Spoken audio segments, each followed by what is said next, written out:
It was an afternoon to forget for West Ham, as they were thrashed 3-0 at the Stadium of Light by a rampant Sunderland side.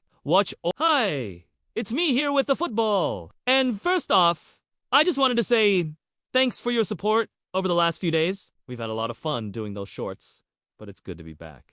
Now we have seen a lot of high-scoring games this season already. And if you like your football to be fast and furious, then Bet364 are offering odds of 20/20 firsts on over 2.5 goals being scored in both halves in any of these 4 games. That's Newcastle v Man City, Wolves v Liverpool, Southampton v Brighton, and Aston Villa v Chelsea. You can get 21/20ths on over 2.5 goals in each half. That's over 2.5 goals in the first half and over 2.5 goals in the second half. If you want to take advantage of that or any of the other great offers available, click the link below. And as always, please gamble responsibly. Let's get into the highlights now, and we'll start with the first goal from SAFC. It's another mistake from the Hammers. This time it's Łukasz Fabianski who plays a terrible pass across the edge of his own box. He tries to find Kurt Zouma, but he finds nobody. And he picks up the loose ball and fires across goal. There's no doubt about this one. It goes in off the post, and it's 1-2-0 to the Black Cats after just 3 minutes. A really disappointing start for West Ham and their traveling fans. They boo their own team off the pitch at halftime, and I think the manager, David Moyes, will have some tough decisions to make going forward. The second goal came in the 50th minute, and again, it was a terrible error from a player in a claret and blue shirt. Angelo Ogbonna brings down Ellis Sims, who then has a one-on-one with Łukasz Fabianski. Now, initially, he gets the better of the goalkeeper, but he fires over from an angle. However, what happened next is a bit controversial. The ball actually hits the hand of Jack Robinson on the line. And after a VAR check, the referee has no option but to award a penalty to some. It is a very harsh decision because Robinson's arm is behind his back. It's not like he's making a deliberate play for the ball. It hits his arm. I guess accidentally? But VAR has to award the penalty.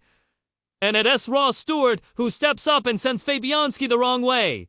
Again, a really poor start to the game from the Hammers, and they are 2 goals down. And Antonio does get a goal back for West Ham.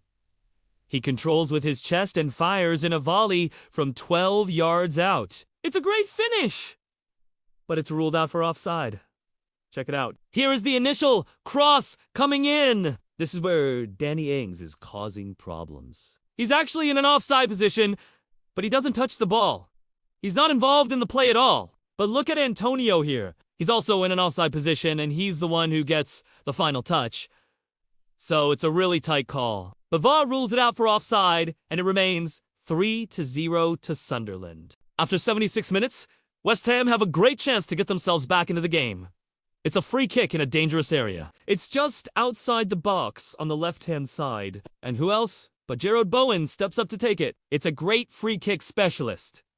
Look at this.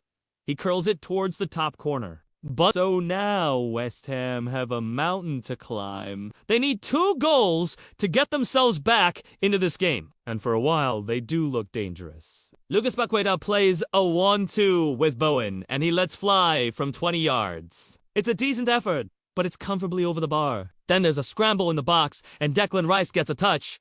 But it doesn't count because he was also in an offside position. And in truth, that was pretty much about it for West Ham. They never really got going in this game, and it was a comfortable 3-0 win for Tony Mowbray's side. Let's get the full-time stats now. Well, possession was fairly even, I thought, but West Ham did have more shots. 18-14. But Sunderland had more on target. 7-5. And they also had more corners. 9-5. And you can see that West Ham just didn't turn up for this game, and as a result, they suffered a heavy defeat. Now, if you're a West Ham fan, let me know what you think of that result and that performance in the comments below. I don't think there's too much to say about this one. It was a comfortable win for Sunderland, a very poor performance from West Ham. For me, the standout player was Patrick Roberts on the right wing. He was a constant threat, and he could have had a couple of goals. I thought Ahmed was also excellent for the Black Cats, Another former Manchester United player who is causing his old club problems. And I suppose for West Ham, Mikel Antonio caused a few problems, but they just didn't create enough chances for him. Anyway, that's all from me. Thanks for watching. Please subscribe if you haven't already. And if you have, thanks for your support. And I'll see you next time.